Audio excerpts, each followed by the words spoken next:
Hello there. It will be the fault of the central bank if the markets get into trouble again, says Kwasi Kwarteng. At the same time, the government dismissed another authority. So it's getting funny again. Should the British government have consulted the Independent Budgetary Authority OBR on its controversial relief package? No, says Secretary of Commerce Rees Mogg. The OBR forecasts are not particularly good, he says. The Bank of England's decision to limit its bond buying program to this week is fueling resentment and further uncertainty. In addition, the pension funds for which the emergency program was set up are getting more and more into difficulties. Should there be renewed turbulence on the British markets after the end of the bond purchases on Friday, yesterday when I'm filming this, the British Central Bank will be responsible. That's what Great Britain's Finance Minister Kwasi Kwarteng said on Sky News. Disruptions after the BOE's withdrawal of support are governor's business, he said on the fringes of the International Monetary Fund's annual meeting in Washington. So put blame on others again. The BOE started buying bonds at the end of September to support the British financial markets. The reason for this was a sell-off in pension funds. The chairman, Andrew Bailey, has now given the funds 2 more days to draw on the bank's £65 billion emergency facility, and then the program will be closed. The tight deadline poses the risk of further market chaos, which could lead to the failure of some so-called liability-oriented investment strategies. It would pressure Kwarteng to come up with a revised package of tax and spending plans. In late September, he and Prime Minister Liz Truss caused panic with their plans for massive debt-financed tax cuts. A short time later, they withdrew part of this. According to economists, the measures could have cost the equivalent of up to 230 billion euros. In the debate over its controversial budget plans, the British government is questioning the competence of the Independent Budget Authority, the OBR, as well. The accuracy of OBR forecasts has not been particularly good in the past, is what Economy Secretary Jacob Rees-Mogg told ITV. It is the job of finance ministers to make decisions and not to assume that there is a single forecaster who will hit the nail on the head, he says. Also, the OBR is not the only organization able to make forecasts. A few weeks ago, the new Finance Minister, Kwasi Kwarteng, announced this extensive package of aid to cushion high energy prices and also tax cuts, which unusually was not accompanied by OBR forecasts. According to economists, the measures, as I said, could have cost, and now let's say it in pound, more than 200 billion pounds. The plans were not well received on the financial market and have led to serious distortions in British securities. The British Central Bank also intervened to calm the situation. And in the meantime, Kwarteng has dropped part of the project. In addition, he has brought forward the details of his plans to the end of October and plans to present an OBR forecast on the same day. The OBR was formed in 2010 to provide independent analysis of UK public finances. Twice a year, the authority prepares detailed 5-year forecasts for the economy and for public finances. The International Monetary Fund, the IMF, doesn't fare well with Rees-Mogg either.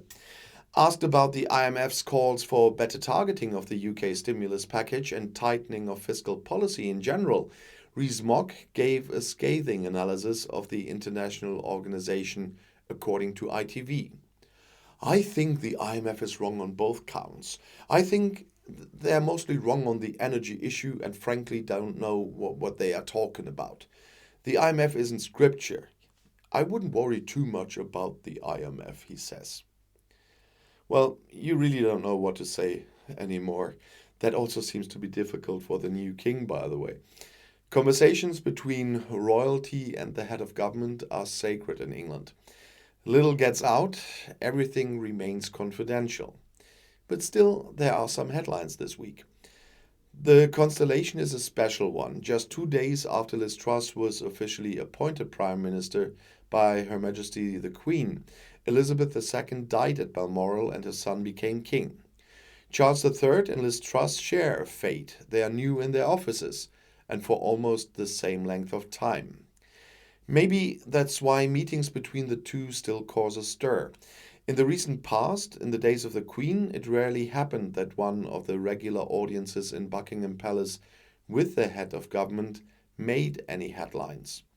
But now the first regular weekly audience has taken place, as the palace itself wrote in an Instagram post about the Charles Truss meeting. In the photo, it's Liz Truss in particular who draws the attention of social media users. Why is she like that? She needs a few lessons on how a curtsy works. Or, you have to practice more, Lizzie. Those are the comments.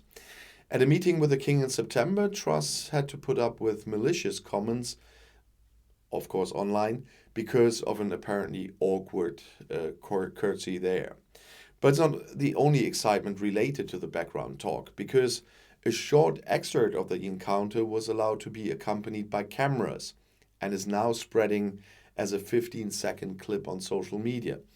It not only shows the criticized curtsy, you can also hear snippets of conversation between the two. Your Majesty, Liz Truss greets the king, bows to him and adds, "Nice to see you again, it's a pleasure." And Charles III shakes her hand and then replies, "Back again. Oh dear, oh dear." The video ends abruptly just before Charles begins another sentence with "well," but it can no longer be fully understandable. He points to the camera in the room and the behind-the-scenes look at Buckingham Palace is then over. In addition to the Prime Minister's curtsy, the King's handling of her is now also being discussed.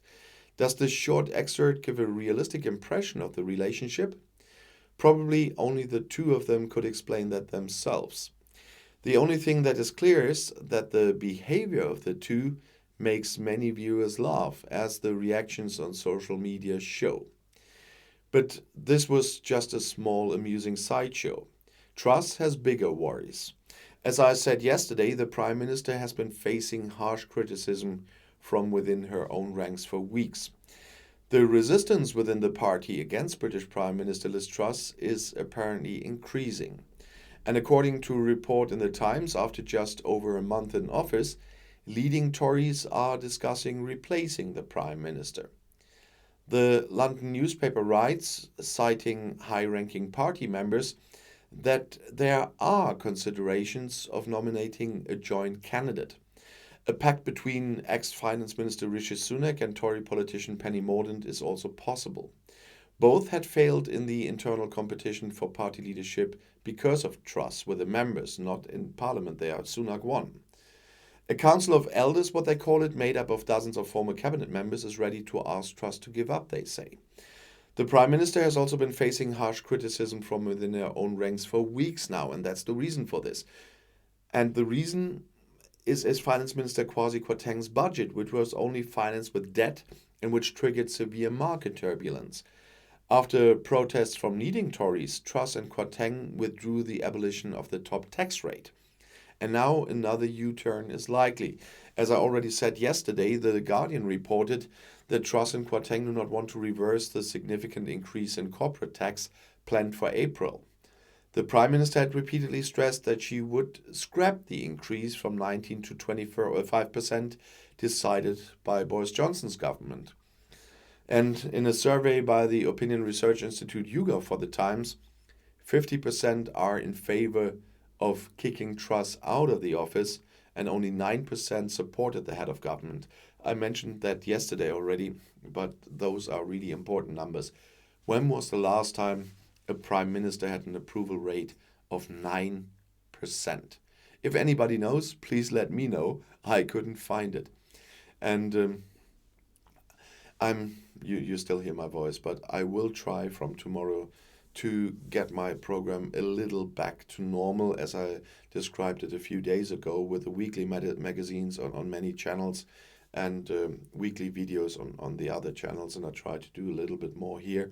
But we will see when I'm filming more than one video at a time how I hold up, and I have to do all the other stuff around writing scripts, making the thumbnails, video descriptions, editing the videos. You know the drill probably.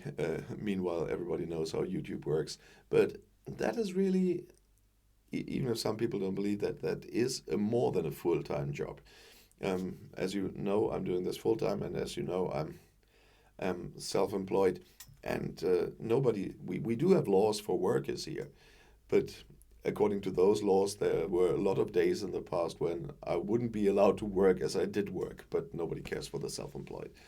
But I still have to, and self-employed also means that I have to get back to my normal program to at least even a part of the losses from the last 2 weeks, because that hit me really hard being sick and not making that many videos. But